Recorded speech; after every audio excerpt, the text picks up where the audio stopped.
जब गुरु जी ने मुझसे कहा, तेरे पास जो है वही काफी है, तू बाकी सबको भूल जा। जय गुरुजी। संगत जी, क्या आपने कभी सोचा है कि हम किन चीजों के पीछे भागते हैं, किस चीज के लिए अपनी जिंदगी खपा देते हैं? एक बड़ा घर, एक अच्छी गाड़ी, ब्रांडेड कपड़े और भी क्या क्या। लेकिन जब हमें ये सब मिल जाता है तो क्या हम खुश होते हैं? नहीं, हमें कोई और चाहत आ जाती है। संगत जी, हम कभी रुकते ही नहीं, कभी अपने आप से पूछते ही नहीं, मेरे पास जो है क्या वो काफी नहीं है? अगर आप भी इसी दौड़ में फंसे हो, अगर आप भी सोचते हो कि अगर एक बड़ी चीज और मिल जाए तो जिंदगी बदल जाएगी, तो ये वीडियो आपके लिए है। गुरु जी आपसे कह रहे हैं, बेटा, तू जो कुछ भी मांगे वो तू पहले ही पास रखता है। तो सिर्फ देखना नहीं भूल गया है? पहले एक विनती, वीडियो को लाइक कीजिए और कमेंट में लिखिए, गुरु जी, मुझे अपने पास मौजूद चीजों की कीमत समझा। क्योंकि जब हम अपने पास जो है उसका मूल्य समझते हैं, तभी असली संपन्नता आती है। आज की सत्संग एक ऐसे आदमी की है जो सब कुछ चाहता था, लेकिन जब उसके पास सब कुछ आ गया तो भी वह खुश नहीं था। और फिर एक दिन गुरु जी ने उसे अपना असली खजाना दिखा दिया, जो उसके पास हमेशा से था, बस वो देखना भूल गया था। जय गुरु जी। संगत जी, अनंतम अनंतम शुक्राना गुरु जी। गुरु जी के चरणों में कोटि कोटि प्रणाम और सारी संगत जी को जय गुरु जी। नमस्कार संगत जी, मेरा नाम प्रमोद वर्मा है। मैं गुरुग्राम में रहता हूं। आज मैं 52 साल का हूं। आज मेरे पास वह सब कुछ है जो एक इंसान चाहता है। एक बड़ा घर, 3 गाड़ियां, अपना बिजनेस, परिवार खुश है, सब कुछ ठीक है। लेकिन संगत जी, कुछ साल पहले तक मैं इतना खुश नहीं था। मेरे पास सब कुछ था, फिर भी मुझे लगता था कि कुछ कमी है। आज मैं आपको अपनी कहानी सुनाऊंगा, वो कहानी जो मुझे बताती है असली खजाना क्या है। मैं एक साधारण परिवार से आता हूं। मेरे पिता एक सरकारी कर्मचारी थे, बहुत ईमानदार आदमी थे। जब मैं 22 साल का हुआ तो पिता ने मुझे एक छोटी सी दुकान खोलने के लिए कुछ पैसे दिए। प्रमोद, ये पैसे ईमानदारी से कमाए गए हैं, इसे यूं ही बर्बाद मत कर, इसे बढ़ा। मैंने वो दुकान खोली, और सच कहूं तो पहले 2-3 साल बहुत मुश्किल थे, लेकिन मैं मेहनत करता था। रोज सुबह जल्दी उठता, रात देर तक दुकान में रहता, और धीरे धीरे दुकान चलने लगी। 5 साल बाद मेरे पास पैसे आ गए और मैंने एक और दुकान खोली, फिर एक और। 10 साल में मेरे पास 5 दुकानें थी और मेरा सपना पूरा होने लगा। लेकिन हर सपना पूरा होते ही एक नया सपना आ जाता था। 15 साल की मेहनत के बाद मैंने एक कंपनी खोली और सफलता आ गई, बहुत सफलता, इतनी कि मैं अपने आप को नहीं पहचान पाया। अब मेरे पास कर्मचारियां थी, अब मेरे पास ऑफिस था, अब मेरे पास दौलत थी। लेकिन क्या मैं खुश था? नहीं। जब मैं इतना व्यस्त था तो घर को भूल गया। मेरी पत्नी माधुरी घर में अकेली रहने लगी। मेरे दोनों बेटे बड़े हो गए, लेकिन मैं उन्हें नहीं देख पाया। एक दिन मेरी बड़ी बेटी ने कहा, पापा, तुम हमारे जन्मदिन भी नहीं आए। मैंने कहा, बेटा, मैं तुम्हारे लिए पैसे कमा रहा हूं, तुम्हारे लिए सब कुछ कर रहा हूं, लेकिन पापा, हमें तो तुम्हारी जरूरत है, तुम्हारे पैसे की नहीं। उस दिन मेरा दिल टूट गया, लेकिन मैं रुका नहीं, मैं भागता ही रहा। मेरी पत्नी माधुरी हर दिन प्रार्थना करती, प्रमोद, बस एक दिन घर पर रहो ना, एक दिन बस अपना समय दे दो। लेकिन मेरे पास समय नहीं था, मेरे पास सिर्फ बहाने थे। अभी बहुत काम है, अभी एक बड़ा डील आ रहा है, अभी थोड़ा और बढ़ा लूं, फिर रिटायर हो जाऊंगा। और ऐसे ही साल बीत गए। एक दिन मैं ऑफिस में बैठा था, अचानक मेरा फोन बज उठा। मिस्टर वर्मा, आपकी पत्नी को एक बहुत तेज बुखार है, कृपया अस्पताल जल्दी आइए। मैं अस्पताल भागा। माधुरी बेड पर पड़ी थी। डॉक्टर ने कहा, आपकी पत्नी को बहुत तनाव है, अकेलेपन से वो डिप्रेशन में जा रही है। उस दिन मेरी पूरी दुनिया धराशायी हो गई। तनाव, डिप्रेशन, मेरी माधुरी। माधुरी ने मेरा हाथ पकड़ा और कहा, प्रमोद, मैं बहुत अकेली हूं। तुम कहाँ हो? तुम हमेशा दूर हो। हमारे बीच एक सब्जियों की दीवार आ गई है। मैं बस चुप बैठा रहा। कुछ कहने के लिए शब्द नहीं मिले। अस्पताल में मेरे एक सहकर्मी राज मुझसे मिले। उन्होंने देखा कि मैं बहुत परेशान हूं। प्रमोद, क्या हुआ? तुम इतने बुरे हालत में क्यों हो? मैंने अपनी सारी कहानी बताई। माधुरी का अकेलापन, बच्चों का दूर होना और अब ये बीमारी। राज मेरा हाथ पकड़ा। प्रमोद, तुम अकेले नहीं हो। मैंने भी ये सब झेला है, लेकिन गुरुजी ने मुझे बचा लिया। गुरुजी? कौन से गुरुजी? अरे, जिनकी कृपा से हर टूटा हुआ परिवार फिर से जुड़ जाता है। चल, अगले रविवार मैं तुम्हें गुरुजी के मंदिर ले जाऊंगा। मैंने कहा, ठीक है। पहला सत्संग, गुरुजी के दरबार में। अगले रविवार राज मुझे गुरुजी के मंदिर ले गए। मैंने गुरुजी का स्वरूप देखा और मुझे ऐसा लगा जैसे मैं पिछले कई सालों से खोया हुआ हूं। और अब मुझे रास्ता मिल गया। मैं गुरुजी के सामने बैठ गया और रो पड़ा। गुरुजी, मैंने बहुत गलती की है। मेरे पास सब कुछ है, लेकिन मेरे पास कुछ नहीं है। मेरे पास घर है, लेकिन घर नहीं है।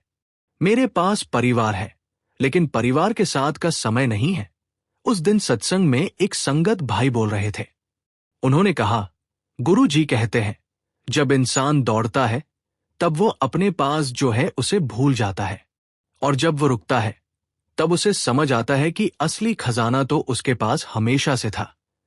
उन्होंने आगे कहा, बेटा, तेरे पास जो परिवार है वही तेरी दौलत है। तेरे पास जो समय है वही तेरा सोना है। तेरे पास जो प्यार है वही तेरा हीरा है। बाकी सब तो माया है। उस दिन मुझे एहसास हुआ मैं कितना भाग रहा था और कितना खो रहा था। अगली सुबह मैंने कंपनी में अपने मैनेजर को बुलाया। मैं अब बिजनेस का पूरा ध्यान तुम्हें दे रहा हूं। मैं थोड़ा अलग हटा लूंगा। मेरा मैनेजर हैरान रह गया। सर, क्या हुआ? अब तो आप बहुत बड़े हो गए हो। बड़ा? मैं तो सबसे छोटा इंसान हूं। मैंने अपना सबसे कीमती खजाना खो दिया है। अब मैं सप्ताह में सिर्फ 3 दिन ऑफिस जाता हूं। बाकी दिन अपने परिवार के साथ रहता हूं। जब मैंने घर पर ज्यादा समय बिताना शुरू किया तो माधुरी को नई जिंदगी मिल गई। एक दिन वह सुबह उठी, खाना बनाया, मेरे साथ चाय पी और मुस्कुरा दी। पहली बार कई सालों में मैंने उसकी असली मुस्कान देखी। प्रमोद, तुम अब घर पर हो। तुम अब मेरे पास हो। बस इसी से ही मैं खुश हूं। उस दिन मुझे सब समझ आ गया। उसे पैसों की जरूरत नहीं थी। उसे सिर्फ मेरा साथ चाहिए था। जब मैंने अपने बेटे और बेटी के साथ समय बिताना शुरू किया तो उनके चेहरे पर खुशी आ गई। पापा, अब तुम हमेशा घर पर हो। हाँ बेटा, अब मैं हमेशा तुम्हारे लिए हूं। और एक दिन मेरे बेटे ने मुझसे कहा, पापा, मैं तुम्हारे साथ अपना समय और बेशकीमती समझता हूं बनिस्बत तुम्हारे पैसों के। उस दिन मेरी आंखें भर आई। अब मैं हर दिन गुरु जी के मंदिर में जाता हूं और हर दिन मैं कहता हूं, गुरु जी, आपने मुझे अपना असली खजाना दिखा दिया। अनंतम अनंतम शुक्राना। संगत जी, सत्संग जारी रहेगा, लेकिन उससे पहले एक छोटी सी बेहद जरूरी बात आपसे शेयर करनी है। संगत जी, इस चैनल का छोटा सा प्रयास है हर दिन गरीब और जरूरतमंद बच्चों को भोजन करवाना। ये पवित्र सेवा गुरुजी की प्रेरणा से निरंतर चल रही है। रोजाना कई मासूम बच्चे गुरु कृपा से पेट भरकर सोते हैं और उनके चेहरों पर मुस्कान लौटती है। अगर आप भी इस पुण्य सेवा का हिस्सा बनना चाहते हैं तो श्रद्धा अनुसार सेवा राशि देकर इन बच्चों की मुस्कान में अपना योगदान जोड़ सकते हैं। गुरुजी कहते हैं, सेवा वो पुल है जो मनुष्य को परमात्मा तक पहुंचाता है। शास्त्रों में भी कहा गया है कि सेवा एक ऐसी ढाल है जो आने वाले अनजाने संकटों से व्यक्ति की रक्षा करती है। सच्चे हृदय से की गई सेवा गुरु और भगवान दोनों को प्रिय होती है। कई बार सेवा किसी विशेष कर्म को सफल करने का माध्यम बनती है। गुरु कृपा से जीवन की दिशा ही बदल जाती है। जब स्क्रीन पर क्यूआर कोड दिखाई दे तो इन आसान स्टेप्स को फॉलो करें। जैसे ही क्यूआर कोड दिखे, उसका स्क्रीनशॉट ले लीजिए। अपने मोबाइल की गैलरी में जाकर उस फोटो को खोलिए। अपने किसी भी यूपीआई ऐप, फोन पे, पेटीएम आदि में स्कैन फ्रॉम गैलरी का विकल्प खोलिए। उस इमेज को सेलेक्ट करके सेवा राशि जोड़ें। आपसे निवेदन है कि 101 रुपए, 501 रुपए या 1001 रुपए की श्रद्धा अनुसार सेवा राशि देकर इस पवित्र कार्य में सहभागी बन सकते हैं। धन से की गई सेवा किसी जरूरतमंद का पेट भरती है, लेकिन भाव से की गई सेवा सीधे ईश्वर के हृदय तक पहुंचती है। गुरुजी कहते हैं, जहां सेवा है वहीं मेरा वास है। हर थाली में प्रेम हो, हर सेवा में आशीर्वाद हो और हर हृदय में शुक्राना गुरुजी की भावना हो। जय गुरुजी संगत जी। संगत जी, आइए अब इस सत्संग को आगे बढ़ाते हैं। संगत जी, कमेंट बॉक्स में लिखिए, गुरुजी, मुझे अपने पास मौजूद चीजों की कीमत समझा, और इस वीडियो को शेयर जरूर करें। गुरु जी की शिक्षा, मेरे जीवन की सीख। पहली शिक्षा, दौड़ने में मत भूल जा कि तेरे पास पहले से ही क्या है। असली दौलत तो तेरे घर में बैठी है। दूसरी शिक्षा, समय ही असली पैसा है। जब समय चला जाएगा तो पैसे भी काम नहीं आएंगे। तीसरी शिक्षा, परिवार के साथ का समय, यही तो असली संपन्नता है, बाकी सब तो माया है।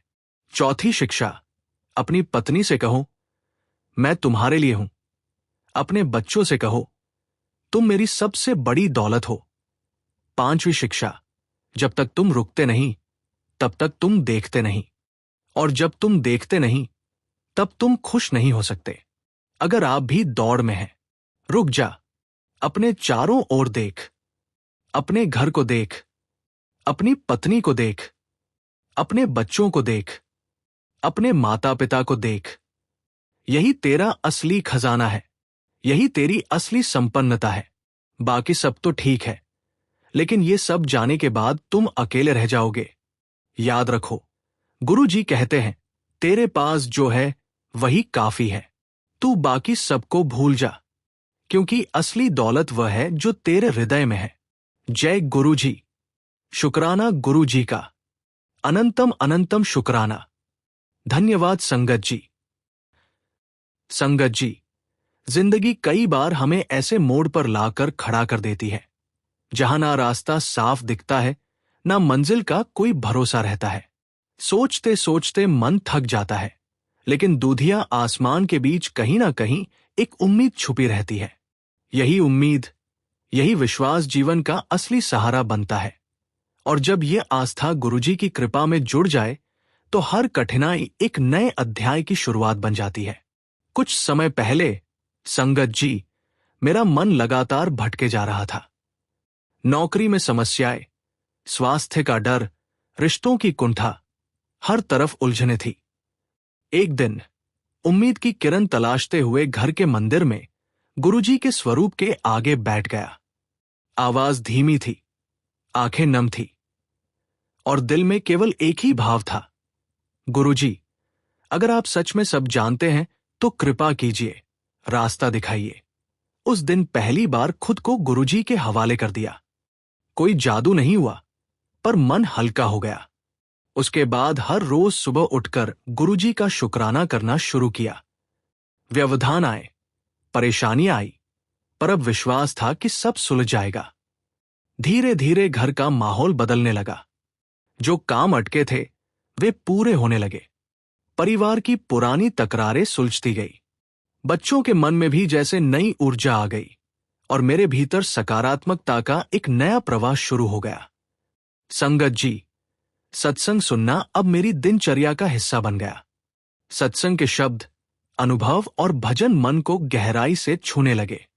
हर सुनाई गई कहानी में अपना अक्स दिखने लगा। जब भी कभी कोई कठिनाई महसूस होती है, अब डर की जगह आस्था भर जाती है।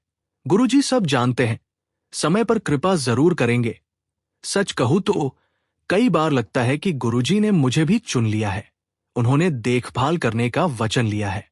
अब हलचल नहीं रहती, मन स्थिर और प्रसन्न रहता है। एक दिन संगत जी, दादी ने कहा, जितनी सच्ची श्रद्धा बनती जाएगी, उतनी जल्दी जीवन की बगिया में बाहर आ जाएगी। उस दिन के बाद से मन में एक शब्द गूंजता रहता है, शुक्राना। हर अच्छे बुरे वक्त में गुरुजी के स्वरूप के आगे बैठकर दिल से शुक्राना करता हूं। मुश्किलें भले समय ले, पर समाधान हमेशा सही समय पर आता है। संगत जी, मेरी आप सबसे गुजारिश है, अगर आपके जीवन में कभी गुरुजी की कृपा, सत्संग या उनकी लीला का अनुभव हुआ हो, तो अपना अनुभव जरूर साझा करें। नीचे कमेंट में अपनी कहानी लिखें, ताकि कोई और भी आपकी बात से उम्मीद, आस्था और शक्ति पा सके। याद रखिए संगत जी, जब विश्वास मन में घर कर लेता है, सत्संग से आत्मा जुड़ जाती है और गुरुजी के स्वरूप में सच्चा समर्पण आ जाता है, तब ब्लेसिंग्स खुद आपके द्वार पर दस्तक देती है। आज ही एक छोटा सा शुक्राना गुरुजी को भेजिए और अपना अनुभव साथियों के साथ बांटिए। जय गुरुजी, लख लख शुक्राना। संगत जी।